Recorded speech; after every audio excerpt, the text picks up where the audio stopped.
திருப்பாவையுடைய அவதாரிகையை நாம் அனுபவித்தோம், தனியனையும் அனுபவித்தோம். இந்த திருப்பாவை நோன்பை ஆண்டாள் எப்போது நோக்கணும் அப்படிங்கிறது ஒரு கேள்வி வருது. நோன்பு நோக்கணும்னு சொல்லியிருக்கோம் நம்ம ஏற்கனவே.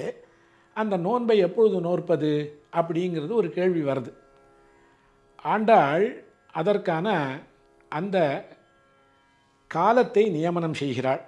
முதல் பாசுரத்திலே மார்கழி திங்கள் மதி நிறைந்த நன்னாளால் நீராடப் போதுவீர் போதுமினோ நேரிழையீர் சீர்மல்குமாய்ப்பாடிச் செல்வச் சிறுமீர்கள் கூர்வேல் கொடுந்தொழிலன் நந்தகோபன் குமரன் ஏறார்ந்த கண்ணி யசோத இளஞ்சிங்கம் கார்மேனிச் செங்கண் கதிர்மதியம் போல் முகத்தான் நாராயணனே நமக்கே பறை தருவான் பாரோர் புகழப் படிந்தேலோர் எம்பாவாய். எம்பெருமான் பகவத்கீதையில் சொல்லச்சே மாசானாம் மார்கசீர்ஷோகம் என்பதாக, மாதங்களிலே நான் மார்கழியாக இருக்கின்றேன் என்பதாக பகவத்கீதையில் எம்பெருமான் சொல்கிறான். அதை எடுத்துட்டா அப்படியே ஆண்டாள். அப்பொழுது நோன்பு நோற்பதற்கு எந்த காலம் சரியான காலம் அப்படின்னு ஒரு கேள்வி. அதற்கு முதல் பாசுரத்திலே நமக்கு விடையளிக்கிறாள் ஆண்டாள். மார்கழி திங்கள், மார்கழி மாதம், ஏன் மார்கழி மாதம் இதை பண்ணணும் அப்படின்னு ஒரு கேள்வி வருது. மார்கழி மாதம் எப்பொழுதுமே தை மாதம் என்பது தேவர்களுக்கு பகலுடைய ஆரம்பம். இந்த மார்கழி மாதம் என்பது அதாவது பிம்மாலைன்னு சொல்கிறோம், உஷக்காலம், அதாவது சத்வகுணம் தலையெடுக்கக்கூடியதான சமயம். அந்த சமயத்திலே இந்த நோன்பை நோற்பது சரியாக இருக்கும். மார்கழி திங்கள், திங்கள் என்றால் மாதம் என்பது இல்லை, மார்கழி மாதம் அப்படின்னு வச்சுக்கணும். தமிழில் நல்லா சொல்ல போனோம்னா, தமிழை காட்டிலும் அழகு கொடுக்கக்கூடியதான ஒரு பாஷையே உலகத்திலேயே கிடையாது. உலகத்திலேயே 2 பாஷைக்கு தான் இலக்கணம் உண்டு. சமஸ்கிருதம் ஒன்று, அடுத்தது தமிழ். பாக்கி பாஷையெல்லாம் வேறு ஒரு மொழியை சார்ந்து தான் இருக்க முடியுமே ஒழிய இது 2த்திற்கும் இருக்கக்கூடியதான தனித்துவம் வேறு எந்த மொழிகளுக்கும் கிடையாது. இப்போது மதி நிறைந்த நன்னாளால் அப்படிங்கிறார். மதி நிறைந்த அப்படின்னாக்க சுக்லபக்ஷம், சந்திரன் பூர்ணமாக பிரகாசிக்கக்கூடியதான அந்த நாள் அன்று பகவானை சேவிக்கச்சே வெளிச்சத்தில் சேவிக்கணும். பகவானை இருட்டில் போய் சேவிச்சு நாமளே கூட பார்க்குறோம், கோவிலெல்லாம் போகிறோம், இரவு நேரங்களிலே கூட உற்சவங்கள் நடக்கும். ஆனால் அப்போ கூட இரவில் கோவிலில் விளக்கெல்லாம் அணைச்சி விட்றதில்ல, விளக்கு போட்டு பெருமாளை சேவிக்கிறோம். அது செயற்கையாக ஏற்படக்கூடியதான அந்த வெளிச்சம். ஆனால் சூரியனுடைய ஒளி இருக்குது பாருங்க, அந்த சமயத்தில் பெருமாளை போய் சேவித்தோம்னா அதுக்கு ஈடே கிடையாது. அப்போ அங்கே என்ன ஆறுது அப்படின்னாக்க மதி நிறைந்த நன்னாளால், சுக்லபக்ஷம், சந்திரன் பூர்ணமாக பிரகாசிக்கக்கூடியதான ஒரு நாள். அந்த நாளிலே எம்பெருமானை நாம் அனுபவிக்க வேண்டும், வணங்கும் நாள். எம்பெருமானை வணங்கும் நாள் எந்த நாளோ அந்த நாளே நல்ல நாள் அப்படின்னு உடனே பண்ணணும் இல்லையா? அன்று அப்பொழுதே அப்படிங்கிற பகவானை சொல்லச்சே ஒரு நல்ல காரியம் பண்ணுறோம் அப்படின்னாக்க அதை உடனே பண்ணணும். அதுக்கு கால நேரங்கள் நாம் பார்க்க வேண்டிய அவசியமே கிடையாது. நீராடப் போதுவீர் போதுமினோ நேரிழையீர். இங்கே நீராடுதல் அப்படின்னாக்க 2 இருக்குது. என்ன அப்படின்னா, ஒன்று எம்பெருமானிடத்திலே நாம் கோவிலுக்கு போகிறோம் அப்படின்னாக்க, ஒரு காரியம் பண்ணுறோம் அப்படின்னாக்க சுத்தமாக அந்த காரியத்தை செய்யணும். மனசு சுத்தமாக இருக்கணும், இந்த சரீரமும் சுத்தமாக இருக்கணும். சரீர சுத்திக்கு நாம் என்ன பண்ணுறோம் அப்படின்னாக்க குளிக்கிறோம், தீர்த்தாமாடுதல், நீராடுதல்னு பேர். நல்லா செந்தமிழில் சொன்னோம்னா நீராடுதல்னு சொல்கிறோம், நீராடுறோம். நீராடப்போது இது சரீர சுத்திக்கு. ஆத்ம சுத்திக்கு என்ன பண்ணுறது அப்படின்னாக்க பகவானை நினைத்தால் ஆத்ம சுத்தி ஏற்படுறது. அப்போ இங்கே நீராடுதல் அப்படின்னாக்க ஒன்று சாதாரணமான அர்த்தம், குளிச்சுட்டு கோவிலுக்கு போகணும், குளிச்சுட்டு ஒரு காரியத்தை பண்ணணுன்றது. ஆனால் இங்கே என்ன சொல்கிறா அப்படின்னா பகவத் அனுபவமே நீராடுதல் அப்படிங்கிறதாக சொல்கிறா. பகவானை நாம் அனுபவிக்க வேண்டிய அந்த விஷயம் இருக்குது, பகவன் நாமா இருக்குது பாருங்கோ, எம்பெருமானுடன் சேருவது என்பது தான் இங்கே நீராடுதல். நீராடப் போதுவீர் போதுமினோ நேரிழையீர் சீர்மல்குமாய்ப்பாடி. யாரை கூப்பிடுறா அப்படின்னா நீராட போகிறோம் அப்படின்னா என்ன அர்த்தம் அப்படின்னா தீர்த்தாமாடுறதுக்கு போகிறோம், போதுமினோ நேரிழையீர், என்னுடன் இருக்கக்கூடிய தோழிகளே, நேரிழையர்னா பெண்களை குறிக்கக்கூடியதான ஒரு வார்த்தை. நேரிழையீர், வாருங்கோள், எல்லாரும் வாருங்கோ அப்படின்னு கூப்பிட்றான். ஏன்னா ஏகஸ்வாத்துன புஞ்சியத்தை அப்படிங்கிறது ஸ்ரீமத் ராமாயணம். ஒரு நல்ல விஷயத்தை நாம் அனுபவிக்கிறோம் அப்படின்னாக்க அதை நாம் மட்டில் அனுபவித்தால் போதாது, எல்லோரையும் சேர்த்து கொண்டு அந்த விஷயத்தை நாம் அனுபவித்தோமானால் அதனால் ஏற்படக்கூடியதான ஒரு சந்தோஷம் இருக்குது பாருங்க, அது உலகத்தில் எங்கேயுமே கிடையாது. நீங்கள் எத்தவனாலும் பாருங்க, ஒரு நம் நாட்டு சுதந்திர தினத்தை கொண்டாடுறோம் அப்படின்னா யாரும் ஒருத்தர் கொண்டாடுறதே இல்லை பாருங்க, எல்லாரும் சேர்ந்து கொண்டாடுறோம் இல்லையா? ஒரு கோவில்களில் விழா வந்தது அப்படின்னாக்க அந்த விழாவை கொண்டாடுறதுல எத்தனை பேர் வந்து கொண்டாடுறா? ஒருத்தர் மாத்திரமாக கொண்டாடுறா கிடையாது. எல்லாரும் வந்து சேர்ந்து அந்த விஷயங்களை அனுபவிக்கச்சே ஏற்படக்கூடிய சந்தோஷம் இருக்குது பாருங்க, இதை யாராலும் கொடுக்க முடியாது. அதனால்தான் நீராட நேரிழையீர், நீராட போதுவீர், போதுமினோ நேரிழையீர், வருகிறீர்களா, நீங்களாமும் வாங்கோ அப்படின்னு சொல்லி கூப்பிட்றா. அவள்லாம் எப்படிப்பட்டவர்கள்னா சீர்மல்குமாய்ப்பாடி செல்வச் சிறுமீர்கள், சீர்மல்கும் ஆய்ப்பாடி அப்படின்ற என்ன அங்கே சீர்மல்கும் ஆய்ப்பாடியில் என்ன சீர்மல்கித்து அப்படின்னா எப்படி இருக்குது அப்படின்னாக்க செல்வத்துக்கு குறவே இல்லாது. என்ன செல்வம் இருக்கணும் ஒரு லோகத்தில்? எந்த செல்வம் இருந்தால் அந்த இடம் நல்ல இடம் அப்படின்னு எப்படி அழைக்கப்படுகிறது அப்படின்னாக்க பால் வளம் நன்னா இருக்கணுமா, அப்புறம் நீர் வளம் நன்னா இருக்கணும், அதன் பிறகு வந்து பக்தி வளம் நன்னா இருக்கணும். இது மூணும் இருந்ததுன்னா அந்த லோகத்துக்கு அந்த இடத்துக்கு குறைவே கிடையாது. பால் இருக்கிற இடத்துக்குள்ள குறைவே கிடையாது. இல்லைன்னா பாலுக்கு அல்லாடணும் நாம்.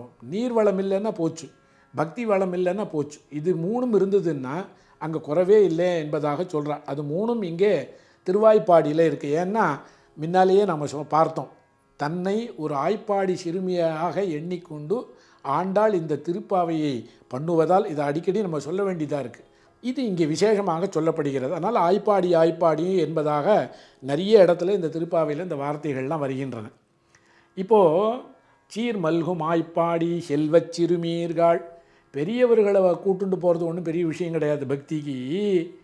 யார் நாளைய விஷயங்கள் யார் கையில் இருக்குது அப்படின்னாக்க இளைஞர்கள் கையில் தான் இருக்குது. சின்ன குழந்தைகளைத்தான் நம்ம வளர்த்து நல்ல பிரகாரம் வளர்த்து அவளிடத்திலே நம்மளுடைய பொறுப்பை ஒப்படைக்கணும். அப்படின்னாக்க வயசானவாளை ஏற்கனவே தெரியும் அவளுக்கு என்ன பண்ணணும்னு. அவளுக்கு நாம் புதுசாக பக்தியை சொல்லித்தர வேண்டியதில்லை, வேறு ஒன்றும் பண்ண வேண்டியதில்லை. ஆனால் இங்கே குழந்தைகளுக்கு நாம் அதை சொல்லி கொடுத்தா தான் வருங்காலம் அவர்கள் கையில் இல்லையா, இளைய தலைமுறைகள் கையில் தான் வருங்காலம் இருக்குது. அது பொதுவாக நம்ம எப்போவும் இப்போ தற்காலத்தில் கூட அதை தான் பார்த்துட்டுருக்கோம். அதனால தான் ஆண்டாள் என்ன பண்ணுறா அப்படின்னா செல்வச் சிறுமீர்கள் அப்படின்னு எல்லாரையும் கூட்டு அங்கேருந்து அழைச்சிட்டு வரா. எப்படி எங்கே அழைச்சிட்டு வரா அப்படின்னா வாங்கோ போகலாம், எங்கே போகணும் அப்படின்னா கூர்வேல் கொடுந்தொழிலன் நந்தகோபன் குமரன். கூர்வேல் கொடுந்தொழிலன், இந்த திருவாய்ப்பாடிக்கு தலைவனாக இருக்கக்கூடியவன் யார் அப்படின்னாக்க யசோதை பிராட்டியான பர்த்தா கணவனான நந்தகோபன். அவன் எப்படிப்பட்டவன் அப்படின்னா அவனை ப்ரைஸ் பண்ணுறான். கூர்வேல் கொடுந்தொழிலன் அப்படிங்கிறான். கூர்வேல் கொடுந்தொழிலன்னு சொல்கிறாளே சுவாமி, சொல்லச்சேவே பயமாக இருக்கே, இப்போ அவர்கிட்ட போகிறதா வேண்டாமா அப்படின்னா கொடுந்தொழிலன் யாருக்கு அப்படின்னாக்க பகைவர்களுக்கு. அங்கே இருக்கிற வாளுக்கெல்லாம் தலைவனாக இருக்கக்கூடியவன் எப்படி இருக்கணும், வீரம் மிக்கவனாக இருக்கணும். அதே சமயம் ஏன்னா மற்றவர்கள் வந்து அந்த ஆய்ப்பாடியிலே இருக்கக்கூடியவர்களை வந்து துன்புறுத்தக்கூடியதான ஒரு காலகட்டம் வந்ததுன்னா அவர்களிடத்திலேருந்து காப்பாற்ற வேண்டிய ஒரு கடமை தலைவனுக்கு உண்டு என்பதனாலே அவளுடைய குலதர்மத்துக்கு ஏற்றதான அந்த வேலை கையில் பிடித்து கொண்டிருக்கக்கூடிய நந்தகோபன் அப்படி எடுத்துக்கணும். கூர்வேல் கொடுந்தொழிலன் அப்படின்னா கொடுந்தொழில்ன்றது என்னன்னாக்கா அவர்களுக்கு கொடுந்தொழில், எதிரிகளுக்கு கொடுந்தொழில், இவாளுக்கு கிடையாது. ஏன்னா இவாளுக்கெல்லாம் என்ன தெரியும் அப்படின்னாக்க இவாளுக்கெல்லாம் பால் கறக்க தான் தெரியும். மாட்டை அழிச்சுட்டு போவா, மேய்க்க விடுவா, பால் கறப்பா, பாலை கொண்டு போய் விற்றுட்டு வா, இதுதான் தெரியும் அவளுக்கு. ஏன்னா இவர்கள்லாம் சாதுக்கள். இவாள்லாம் இவர்களுக்கு ஏதாவது தீங்கு நேரிட்டால் இவர்களை ரட்சிக்கும் பொருட்டு கையிலே வேல் வைத்திருக்கக்கூடிய கூர்வேல் கொடுந்தொழிலன் நந்தகோபன் குமரன். நந்தகோபனுடைய குமரனான கண்ணனை அப்படின்னு ஒன்று. இதோடு நிறுத்திட்டாளா அப்படின்னா இந்த பெருமையை சொன்னால் போருமா? ஏறார்ந்த கண்ணி யசோத இளம் சிங்கம் அப்படிங்கிற அடுத்து ஒரு. ஏன்னா நந்தகோபனுடைய குமரன்னு எம்பெருமான சொல்வதை காட்டிலும் யசோதையுடைய குமரன் என்று சொல்வது தான் சாலச் சிறந்தது என்பதாக ஏறார்ந்த கண்ணி யசோதை இளஞ்சிங்கம் அங்கே வரைச்சே பாருங்க, நந்தகோபன் குமரன்னு சொன்னான்.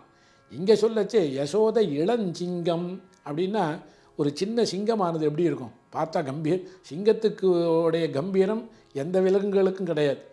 அது பின்னால் அந்த மாரிமலை முழஞ்சில் பாசுரத்தில் சொல்ல போகிறான். எப்படியா இருந்தாலும் அங்கேருந்து என்ன பண்ணுமா, சிங்கம் இறை தேடுவதற்காக குகையிலேருந்து வெளியில் வரும். வந்தாக்க அந்த உடம்பெல்லாம் ஒரு முறுக்கிண்டு பிடரியெல்லாம் உடம்பெல்லாம் நாக்கால் நக்கின்னு அந்த பிடரியை ஒரு உலுக்கின்னு நின்றுதுன்னா பயப்படுமா மற்ற மிருகங்கள்லாம். மனுஷனே கூட பயப்படுவான் சிங்கத்தை பார்த்தா. அவ்வளவு கம்பீரம். அதாவது பயம் எப்படி ஏற்படுறதுனால ஒன்று அது நம்மளை அடிச்சு விடுமோன்ற பயம் இருக்கும், அது வேறு. கம்பீரத்தினால கூட அதில் மயங்கி அந்த பயம் கூட நமக்கு ஏற்படலாம். யசோத இளஞ்சிங்கம். இங்கே இவர் எப்படி இருக்கார் கண்ணன் அப்படின்னாக்க, பெருமாள் எப்படி இருக்கார் அப்படின்னா யசோதையோட இளஞ்சிங்கமாக.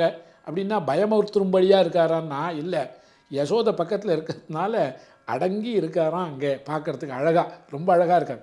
யசோதை இளஞ்சிங்கம் அப்படின்னா அந்த பகவான் எப்படி இருக்கான்னா கார்மேனி செங்கண் அப்படின்னாக்க, கார்மேனி கிருஷ்ணன் அப்படின்னாலே கருப்பான திருமேனியை உடையவன் அப்படின்பதாகத்தான் சொல்கிறான்.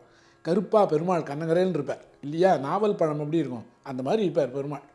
கார்மேனி செங்கண் கதிர் மதியம் போல் முகத்தான். கண்கள் இரண்டும் எப்படி இருக்குது அப்படின்னாக்க மகாவராகா ஸ்புடபத்மலோச்சனகாங்கிறது வாக்கியம். பெருமாளுடைய கண் எப்படி இருக்குன்னா தாமரை கண்ணன். கண்ணும் செந்தாமரை கையும் அவை அடியோ அவையே அப்படிங்கிறார் ஆழ்வார். கண் எப்படி இருக்குன்னா செந்தாமரை கண் பெருமாளுக்கு. தாமரை புஷ்பம் எப்படி இருக்கும் அந்த கலரில் கண் பெருமாளுக்கு இருக்குமா. தாமரை போன்ற கண்களை உடையவனான பெருமாள் எப்படி இருக்கான். கதிர் மதியம் போல் முகத்தான் அப்படின்னாக்க கதிர் ஒரு கண் சூரியன் போலவும் இன்னொரு கண் சந்திரன் போலவும் எம்பெருமானுக்கு இருக்குது. கதிர் மதியம் போல் முகத்தான். அழகான திருமேனி அழகை உடையவன் எம்பெருமான். ஏன் கதிர்மதியம்னு சொல்லுவானே அப்படின்னாக்க, பகைவரை காணும் பொழுது இந்த கண்கள் சூரியனை போல தகிக்குமா, பக்தர்களை காணும்போது சந்திரனை போல குளிர்ந்து அருள் கொடுக்குமா. அந்த மாதிரி அதனால் அந்த கண்களை உடையவன். கார்மேனி செங்கண் கதிர் மதியம் போல் முகத்தான். இங்கே தான் இந்த பாசுரத்துடைய உயிரே இந்த லைனில் தான் இருக்குது. நாராயணனே நமக்கே பறை தருவான் பாரோர் புகழ படிந்தேலோர் எம்பாவாய். நாராயணனே அப்படிப்பட்டதான எவன் கிருஷ்ணன்னு சொல்கிறையோ, எவன் ராமன்னு சொல்கிறையோ அவன்தான் நாராயணன். அப்படிப்பட்ட நாராயணனே நமக்கே பறை தருவான் அப்படின்னாக்க, அப்படி பறைன்றது இங்கே என்ன அப்படின்னாக்க ரெண்டு இருக்குது. இவர்களுக்கு குலதனமாக இருக்கக்கூடியதான ஒரு வாத்தியம்னு சொல்கிறா பறை.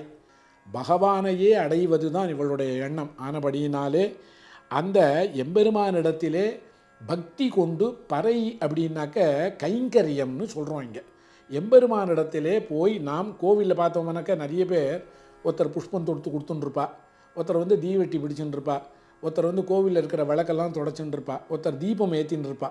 அப்புறம் பெருமாளுடைய வஸ்திரங்களை சில பேர் மடித்து கொடுத்துட்டுருப்பா. இதெல்லாம் தான் கைங்கரியம், பகவத் கைங்கரியம்னு பேர். பகவானிடத்திலே கைங்கரியத்தை பிரார்த்தித்தல் என்பது தான் இங்கே நாராயணனே அப்படின்னா ஏவகாரம். என்னன்னா அவன் ஒருவனே நமக்கு பறையை கொடுக்க கைங்கரியத்தை அருளக்கூடிய வல்லான் அப்படின்பதாக இந்த பாசுரத்திலே தெரிவித்து, இதிலே முக்கியமாக ஒரு விஷயத்தை சொல்கிறான். பிராப்பியம் பிராபகம் என்பதாக இந்த பாசுரத்தினுடைய ஒரு முக்கியமான விஷயம்.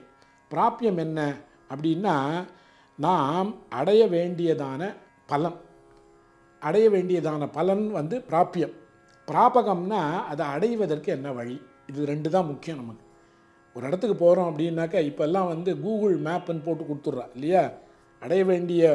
போக வேண்டிய இடம் எது அப்படிங்கிறனாக்க போக வேண்டிய இடம், அதுக்கு வழி, போக வேண்டிய இடத்துல ஒரு காரியம் எனக்கு இருக்குது, அதை அடைய வேண்டியதான ஒரு விஷயம் எப்படி அடையிறது அப்படின்னா அதுக்கு ரூட் போட்டு கொடுக்குறோம். அந்த மாதிரி இது. இப்போது இதை இங்கே பிராப்பியகம் அப்படின்னா என்ன அப்படின்னாக்க எம்பெருமானை அடையணும். அதுக்கு என்ன வழி அப்படின்னா அவனிடத்திலே சரணாகதி பண்ணுதல் அப்படின்பதாகத்தான் சொல்கிறார். இந்த பிராப்பியம் பிராபகம் என்பது இந்த முதல் பாசுரத்திலே நமக்கு மிக அழகாக தெளிவிக்கப்படுகிறது.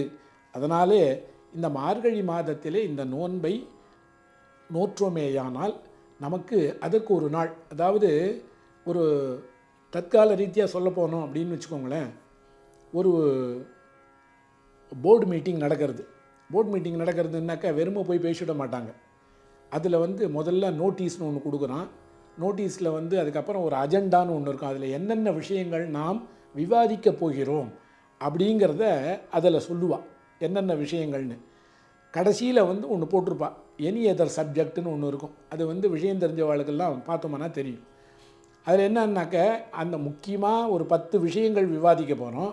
ஏதாவது விட்டு போயிடுச்சுனாக்கா அந்த எனி அதர் சப்ஜெக்டில் விவாதிப்பா இல்லையா? அதுதான் இந்த திருப்பாவை. இப்போ இதில் நாம் என்ன சொல்ல போகிறோம் அப்படின்னாக்க, முதல்ல எந்த மாதத்திலே எந்த நட்சத்திரத்திலே யாரை கொண்டு எவரை குறித்து இந்த நோன்பை நாம் நோற்பது சொல்லியாச்சு ஏற்கனவே. மார்கழி மாதம் சுக்லபக்ஷம் இல்லையா? நம்மளுடைய கோஷ்டியில் இருக்கக்கூடியவர்களை அழைத்து கொண்டு நாராயணனான எம்பெருமானிடத்திலே கைங்கரியத்தை, அவனிடத்திலே அவனுடைய கைங்கரியத்தை பிரார்த்திப்பது என்பது தான் நம்மளுடைய நோக்கம். அது முடிஞ்சு போச்சு இந்த முதல் பாசுரத்திலே. அதுதான் பிராப்பியம். பிராப்பியம் என்ன அப்படின்னா கைங்கரியத்தை பிரார்த்தித்தல்.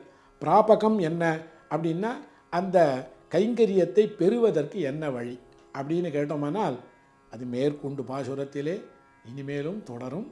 எல்லோரும் சிரவணம் பண்ணும்படியாக பிரார்த்திக்கிறோம்.